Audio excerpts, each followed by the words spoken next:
If you know Eric Jackson, it's probably from one of his pop-up events, where you can find him chefing along the Elizabeth River Trail, or the ERT for short. He has made himself such a Norfolk staple that some people think he's from here. But he actually isn't. He moved here in 2001. And after dancing between Virginia Beach and Norfolk, one experience helped to cement Norfolk as his chosen home. So I feel like once I got into Norfolk, living on my own by myself for the first time, having my own apartment by myself for the first time, I just started getting outside more. I bought a bike.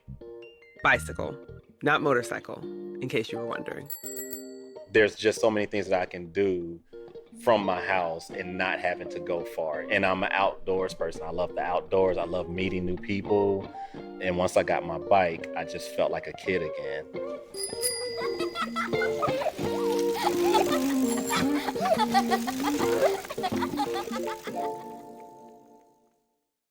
Just being around, meeting new friends in these new restaurants that I was working in, new people that I was meeting, learning about the ERT, the trail, and bike ride. I joined a bike group and the parks out here. And I think that just really drew me to Norfolk and just made me realize, like, man, I really like just getting up and going. You know what I mean? Even times if my car breaks down, I don't really stress it because everything I need is kind of around me. Whereas when I lived in Virginia Beach, I was in a neighborhood and I would have to find a way to get out of that. So,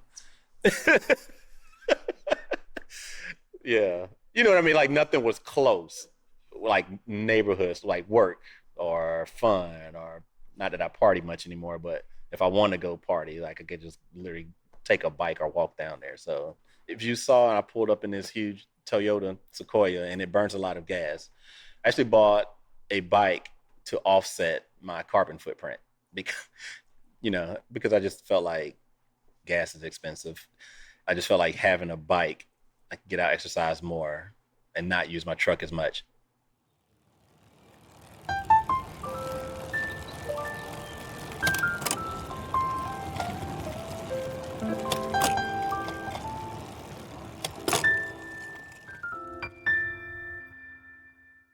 I moved to Norfolk and I was living across from the Boys and Girls Club on 26. It's been turned into an apartment building by this company that turns all the buildings into apartment buildings. And I had this bike, which I didn't know much about bikes. I know growing up, I had a bike and I loved riding my bike up and down hills through traffic. So when I moved to Norfolk, I found out about a bike shop and it had just opened up. It was called the Local Bike Shop, owned by my friend Cole and this other guy, Dan. Wednesday nights, they would meet up for a bike ride. And I wasn't really experiencing long distance bike riding. I was just kind of used to cruising the city, They were like, yeah, we meet up on Wednesday nights. We do about 10 miles. Now, to me, I'm like, 10 miles is crazy. Like, that sounds like a lot because I have ran 5Ks. So that's 3.6. So when you say we're going to go biking 10 miles to someone that's not a biker, that just sounds like a lot. But I was down for it. So we meet at the bike shop and I pull up with this new bike that I had bought. I bought it used from a guy around the corner from me. I thought it was a nice bike. I did a little research and he sold it for $100. It had all the little gears on it. It had a mileage tracker on it. And I was like, okay, this is cool. This is like what people ride. So when I joined them for the bike ride that night, we did 10 miles and it was pretty easy. And I was like, oh, I could do another 5, 10 added to this. And it was just a great group of people, just some new people that I had met, you know what I mean? So the next week we get together to do the ride. And I'm still learning and I'm looking at everyone's bikes and I'm hearing people talk about bikes. And of course, I've seen these really super expensive, like carbon bikes that cost thousands of dollars. So I wasn't going to invest in that. The next week when we rode, they were like, all right, tonight we're doing 15 miles. And I was like, oh, this is easy money. This is simple. It was 15 miles, but what happened was the route was different and they had added the Jordan Bridge. Is very high, strenuous bridge. And that was the night that I realized the difference between my bike and everyone else's bike, because my bike was what's called a hybrid. So it's kind of a mountain bike, but it was really heavy. So going up the Jordan Bridge was quite different for me in comparison to the other 10 bike riders who were at the top of the bridge waiting for me to get up there. And eventually I had to hop off and walk my bike up there, which was kind of hilarious. They were up enjoying. So on top of the Jordan Bridge, it's just like this beautiful view of the water. And I'm walking up there, cursing at myself.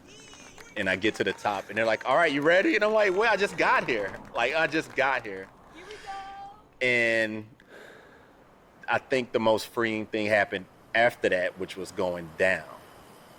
Going down was super fun. I didn't have to pedal, and it was just the wind hitting my face and going. I mean, I probably was going maybe 20, 30 miles per hour on a bike, which was scary, but it just felt free. And it felt like when I was younger, growing up in the Army base, and I used to just fly down the street, not knowing what cars was coming. I actually told my parents this story once, and they were like, "You were out doing what?" Like, if I would, my dad was like, "If I knew you were out doing that, I would have whipped, you know." I'm gonna turn your ass up. You think I'm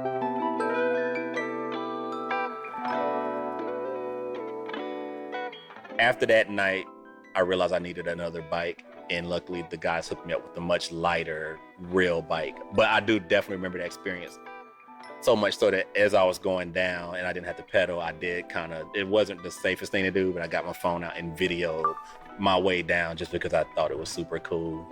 That's one of the moments, every time I pass that bridge, like I tell my boys, like, yeah, you know, I rode across that bridge. Now I do it for fun. It's fun now, but that first time was definitely, my legs were feeling it the next day.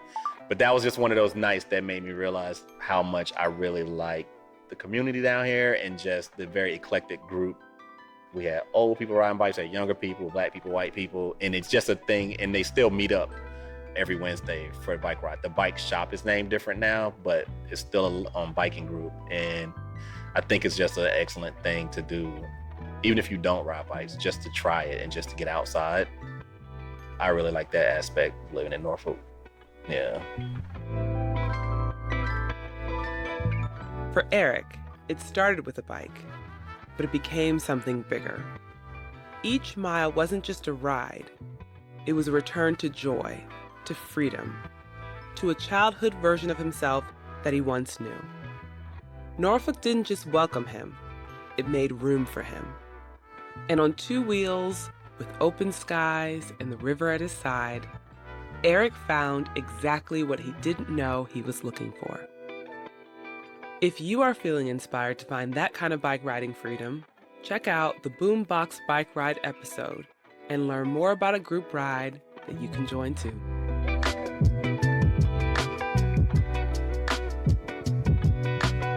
Visit our website, truthbetoldcommunity.com, to find out ways to get involved and share this episode with friends. This series was written by Jackie Glass and Hannah Sobel, edited and hosted by me, Nicole Hill, sound design by Trindell Lightburn, and our work has been supported by the Elizabeth River Trail Foundation through a National Park Service Chesapeake Gateways grant.